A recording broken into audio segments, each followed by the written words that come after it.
हाल ही में विश्व विकास सूचना दिवस कब मनाया गया? तो विश्व विकास सूचना दिवस दोस्तों अभी हाल ही में मनाया गया 24 अक्टूबर को। ठीक है, 24 अक्टूबर को मनाया जाता है यूएनओ डे और उसी दिन मनाया जाता है विश्व विकास सूचना दिवस। पहले हम लोग बात करेंगे विश्व विकास सूचना दिवस की, फिर आएंगे यूएनओ डे पर। ठीक है, विश्व विकास सूचना दिवस दोस्तों ये मनाया जाना शुरू हुआ 1972 से, 1972 से। ठीक है, यूएनओ ने यानी संयुक्त राष्ट्र महासभा ने ये निर्णय लिया कि इसे यूएनओ डे के दिन ही मनाया जाएगा, विश्व विकास सूचना दिवस। ठीक है, तो ये 24 अक्टूबर को मनाया जाता है संयुक्त राष्ट्र द्वारा। क्यों मनाया जाता है? विकास की समस्याओं को, डेवलपमेंट की जो प्रॉब्लम्स है उसकी तरफ दुनिया का ध्यान आकर्षित करने के लिए, दुनिया का फोकस अट्रैक्ट करने के लिए ये मनाया जाता है। क्लियर है? अब बात करते हैं यूएनओ डे की। ठीक है, संयुक्त राष्ट्र दिवस की। तो मैंने आपको कई बार बताया जब जब आता है यूएनओ तब तब मैं आपको बताता हूं कि 24 अक्टूबर 1945 को इसकी स्थापना हुई थी। इसी वजह से 24 अक्टूबर को मनाया जाता है यूएनओ डे, संयुक्त राष्ट्र दिवस। क्लियर है? यूएनओ का मुख्यालय है न्यूयॉर्क में। ये 193 देशों का दोस्तों संगठन है और ये दुनिया का सबसे बड़ा संगठन है। एंटोनियो गुटेरेस जी हैं इसके महासचिव करंट टाइम पर, जो कि बनाए गए थे 2017 में। क्लियर? बिल्कुल। नेक्स्ट बात करते हैं। नेक्स्ट है हाल ही में 10 studies in Kashmir history and politics नामक बुक किसने लिखी? तो अभी हाल ही में ये बुक लिखी है दोस्तों काशीनाथ पंडित ने। काशीनाथ पंडित जी ये भारतीय इतिहासकार हैं, शिक्षाविद हैं और इनको पद्मश्री अवार्ड भी मिल चुका है। तो इन्होंने ये पुस्तक लिखी है। ठीक है, इस पुस्तक को दोस्तों एकेडमिक फाउंडेशन द्वारा प्रकाशित किया गया है। और इस बुक में है क्या? इस बुक में दोस्तों जम्मू कश्मीर के इतिहास के बारे में डिटेल में व्याख्या किया गया है। ठीक है, वहाँ के हिस्ट्री के बारे में, वो कैसे कैसे बना जम्मू कश्मीर, इस प्रकार से सारी डिटेल। ओके, अब ये है इंपॉर्टेंट पुस्तक। तो हम लोग बात करेंगे पिछले कुछ दिनों में जो बुक आई थी, जिनको लिखा था जिन अर्थर्स ने, उनके बारे में। तो अभी कुछ ही दिन पहले आई थी दोस्तों माइंड मास्टर, जिसको लिखा था विश्वनाथन आनंद ने। बहुत इंपॉर्टेंट बुक है, इसको याद रखिएगा। और एक इंपॉर्टेंट बुक आई थी डिजिटल नेशन, जिसको एन चंद्रशेखरन ने और रूपा पुरुषोत्तमन ने लिखा था। किसने? एन चंद्रशेखरन और रूपा पुरुषोत्तमन ने लिखा था डिजिटल नेशन, जिसको नरेंद्र मोदी जी ने लॉन्च किया था। ठीक है, इससे भी पहले एक इंपॉर्टेंट बुक आई थी द टेक विस्परर, जिसको लिखा था जसप्रीत बिंद्रा ने। ओके, और भी बुक्स अगर आप जानना चाहते हैं तो मैंने आपको पिछले महीने में एक वीडियो दी हुई थी बुक्स एंड अर्थर की, उसको आप लोग देख सकते हैं। नेक्स्ट बात करते हैं। नेक्स्ट है किस भारतीय खिलाड़ी ने विश्व सैन्य खेलों में 100 मीटर एंड 400 मीटर रेस में गोल्ड जीता? तो अभी हाल ही में आनंद गुना शेखर ने दोस्तों विश्व सैन्य खेलों में यानी कि वर्ल्ड मिलिट्री गेम्स में 2 गोल्ड मेडल जीते हैं, 100 मीटर और 400 मीटर रेसेस में। 100 मीटर रेस को इन्होंने कंप्लीट किया है 12 सेकंड में। ठीक है, अच्छा ये हो कहाँ रहा है विश्व सैन्य खेल यानी कि वर्ल्ड मिलिट्री गेम्स? ये दोस्तों हो रहा है वुहान में, चाइना में, वुहान में हो रहा है CISM वर्ल्ड मिलिट्री गेम्स। ठीक है, ये इस बार का 7वां संस्करण है। कौन सा संस्करण है? 7th एडिशन है CISM वर्ल्ड मिलिट्री गेम्स का। CISM का मतलब होता है इंटरनेशनल मिलिट्री स्पोर्ट काउंसिल। तो इन्होंने अभी हाल ही में इंडिया की तरफ से पहला और दूसरा मेडल, गोल्ड मेडल जीत लिया है। ठीक है, नेक्स्ट बात करते हैं। नेक्स्ट हाल ही में केंद्रीय मंत्रिमंडल ने BSNL की किसके साथ विलय को मंजूरी दी है? तो अभी हाल ही में केंद्रीय मंत्रिमंडल ने दोस्तों BSNL की MTNL के साथ विलय को मंजूरी दे दी है, क्योंकि दोस्तों ये कंपनीज घाटे में चल रही हैं। इस वजह से केंद्रीय मंत्रिमंडल ने ये फैसला लिया है कि इन दोनों को मर्ज कर दिया जाना चाहिए। ठीक है, तो इसकी मंजूरी मिल चुकी है केंद्रीय मंत्रिमंडल द्वारा। लेकिन अभी जब तक विलय नहीं हो जाता है तब तक MTNL जो है वो BSNL की सहायक कंपनी के रूप में कार्य करती रहेगी, जैसे कि पहले से करती आ रही है। ठीक है, BSNL और MTNL है क्या? तो BSNL के बारे में बात करते हैं पहले। BSNL इसकी स्थापना दोस्तों 1 अक्टूबर 2000 को। इसका फुल फॉर्म होता है भारत संचार निगम लिमिटेड। न्यू दिल्ली में इसका हेडक्वार्टर है और PK पुरवार जी हैं इसके करंट टाइम पर अध्यक्ष। MTNL की अगर बात करें तो MTNL का फुल फॉर्म होता है दोस्तों महानगर टेलीफोन निगम लिमिटेड। क्या होता है? महानगर टेलीफोन निगम लिमिटेड। 1 अप्रैल 1986 में यानी 1986 में हुआ था, इसको स्टेब्लिश किया गया था, इसकी स्थापना हुई थी। दिल्ली में ही इसका भी हेडक्वार्टर है और सुनील कुमार जी हैं इसके चेयरमैन। क्लियर है? बिल्कुल। नेक्स्ट बात करते हैं। नेक्स्ट है हाल ही में भारत की लक्ष्मी नामक पहल का ब्रांड एम्बेसडर किसे बनाया गया? तो अभी हाल ही में भारत की लक्ष्मी जो एक पहल चल रही है, इसका ब्रांड एम्बेसडर बनाया गया है दीपिका पादुकोण को और PV सिंधु को। उपरोक्त दोनों को बनाया गया है इसका ब्रांड एम्बेसडर भारत की लक्ष्मी का। आपको बता दें दोस्तों कि नरेंद्र मोदी जी का एक पहल है भारत की लक्ष्मी, जिसका मेन पर्पज ये है कि जन कल्याण के लिए जो भी महिलाओं का योगदान रहा है, कंट्रीब्यूशन रहा है और जो महिलाओं की उपलब्धियां रही हैं, अचीवमेंट रही हैं, उनको इंकरेज कैसे किया जाए, उनकी सराहना कैसे की जाए, इस भारत की लक्ष्मी हैशटैग के माध्यम से ये किया जा रहा है। ठीक है, यानी प्रमोट किया जा रहा है। जो भी लेडीज हैं, जो भी वुमेन्स हैं, जितना भी बड़े बड़े जो काम किए हैं जनता के हित में, ठीक है, और जो आगे बढ़ी हैं, सक्सेस हुई हैं, उनके बारे में उनको इंकरेज करके उनको सराहना दी जाए, जिससे और भी लड़कियां प्रेरित हो सके। ठीक है, तो इसके लिए हैशटैग भारत की लक्ष्मी नाम का एक कैंपेन चल रहा है। ठीक है, तो उसका ब्रांड एम्बेसडर किसे बनाया गया है? दीपिका पादुकोण और PV सिंधु को। PV सिंधु ने अभी हाल ही में वर्ल्ड अंधेरे को अंधेरा नहीं सिर्फ रोशनी मिटा सकती है।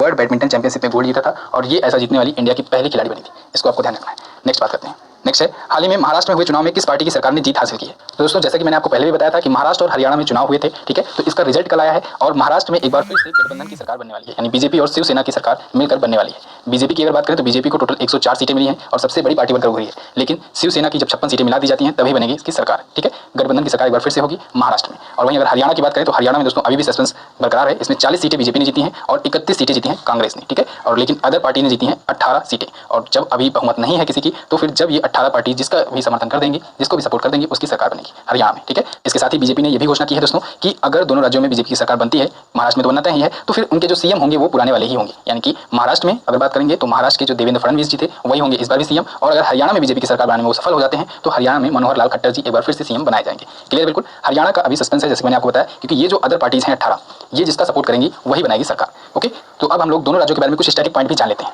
महाराष्ट्र की बात करें दोस्तों तो महाराष्ट्र इसके जो करंट टाइम पर सीएम हैं वो हैं देवेंद्र फडणवीस जी। जब तक अगला शपथ ग्रहण नहीं हो जाता है तब तक ये सीएम रहेंगे। महाराष्ट्र की राजधानी है दोस्तों मुंबई। यहाँ के गवर्नर अभी हाल ही में कुछ ही दिन पहले बनाए गए थे भगत सिंह कोश्यारी जी। ठीक है, महाराष्ट्र अगर देखें किसी किसी बॉर्डर शेयर करता है अपना, तो महाराष्ट्र दोस्तों गुजरात से, मध्य प्रदेश से, छत्तीसगढ़ से, तेलंगाना से, कर्नाटका से और गोवा से अपना बॉर्डर शेयर करता है।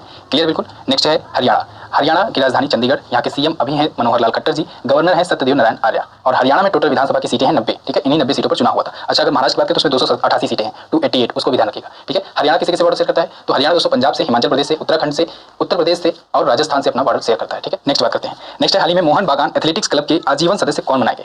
तो अभी हाल ही में मोहन बागान एथलेटिक क्लब के आजीवन सदस्य बनाए गए हैं दोस्तों अभिजीत बनर्जी। अभिजीत बनर्जी जी का नाम अभी कुछ ही दिन पहले चर्चा में आया था जब इनको नोबेल प्राइज 2019 को इकोनॉमिक्स के फील्ड में दिया जाना कंफर्म हुआ था। ठीक है, तो इनको मिलेगा 2019 में इकोनॉमिक्स के फील्ड का नोबेल प्राइज, और इस वजह से मोहन बागान एथलेटिक क्लब ने इनको अपना आजीवन सदस्य चुन लिया है। ठीक है, मोहन बागान एथलेटिक क्लब क्या है? ये क्लब दोस्तों सबसे पहले चर्चा में सबसे ज्यादा तब आया था जब 1911 में मोहन बागान ने भारतीय फुटबॉल संघ का शील्ड जीता था सबसे पहली बार, और ये जीतने वाला ये पहला भारतीय क्लब बना था 1911 में, अंग्रेजों के खिलाफ जीत हासिल की थी। ठीक है, तो तब से ये चर्चा में आया था और सबसे पुराना एथलेटिक क्लब भी है इंडिया का। और इस मोहन बागान एथलेटिक क्लब ने दोस्तों अभिजीत बनर्जी को 1911 में इसके जो फर्स्ट डे का कवर था इसके साथ ही हरे कलर की जर्सी यानी ग्रीन रंग की जर्सी को भी इनको दिया है, उससे सम्मानित किया है। ठीक है, जिसमें जिस जर्सी में इनका नाम भी लिखा हुआ है अभिजीत बनर्जी जी का। क्लियर है, तो मोहन बागान एथलेटिक क्लब के आजीवन सदस्य कौन बन गए हैं? अभिजीत बनर्जी, जो कि 2019 के ये नोबेल प्राइज विजेता है इकोनॉमिक्स के फील्ड में, याद रखिएगा। नेक्स्ट, हाल ही में कहां पर विजया बैंक म्यूजियम का उद्घाटन हुआ?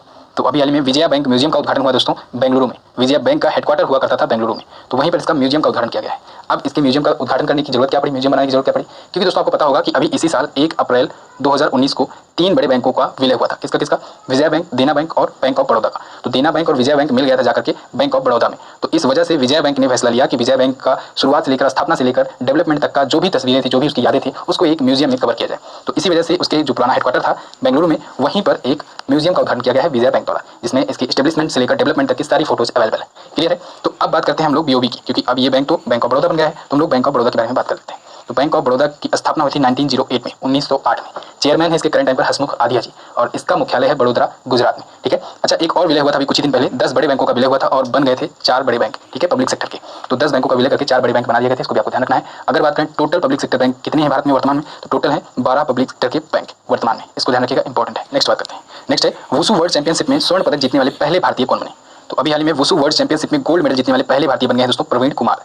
प्रवीण कुमार ने इस चैंपियनशिप में गोल्ड जीता है और ये ऐसा करने वाले पहले इंडियन बन गए। इसका आयोजन हुआ था दोस्तों संघाई में। कहाँ पर? संघाई में हुआ था, चाइना में। ठीक है, ये इस बार का 15वां संस्करण था वुशु वर्ल्ड चैंपियनशिप। तो इसमें गोल्ड मेडल जीत लिया है प्रवीण कुमार ने। प्रवीण कुमार ने दोस्तों फिलीपींस के रसेल डियाज को हराया। किसे हराया है? रसेल डियाज को, जो कि है फिलीपींस का। और इन्हीं के साथ की है इंडिया की पूनम और सनाथाई देवी। इन दोनों ने क्रमशः 75 किलोग्राम की कैटेगरी में और 52 किलोग्राम की कैटेगरी में जीता है सिल्वर मेडल। ठीक है, आपको पता हो दोस्तों वुशु वर्ल्ड चैंपियनशिप हर दूसरे साल आयोजित किया जाता है। इस बार ये कहाँ पर आयोजित किया गया? संघाई में, चाइना में, 15वां संस्करण था। नेक्स्ट बात करते हैं। नेक्स्ट हाल ही में किस भारतीय क्रिकेटर ने क्रिकेट से संन्यास की घोषणा की? तो अभी हाल ही में दोस्तों अभिषेक नायर ने क्रिकेट से संन्यास की घोषणा की है। अभिषेक नायर ये मुंबई के काफी दिग्गज खिलाड़ी थे, ऑलराउंडर थे, और इन्होंने क्रिकेट के सभी फॉर्मेट से संन्यास की घोषणा कर दी है। ये इंडिया के लिए 3 मैचेस खेल चुके हैं, लेकिन ये फर्स्ट क्लास मैचेस में बहुत अच्छा परफॉर्मेंस किए हैं और 103 फर्स्ट क्लास मैचेस खेले हुए हैं। ठीक है, प्रथम श्रेणी के मैच ज़्यादातर इन्होंने मुंबई के लिए खेले हैं, जिसमें इन्होंने 5749 रन बनाए हैं, प्लस 173 यानी 173 विकेट्स भी लिए हैं। ठीक है, जिसमें इनका 13 शतक शामिल है और 32 अर्धशतक शामिल है। अभिषेक नायर का इमेज जो आपको दिख रही है यही है अभिषेक नायर।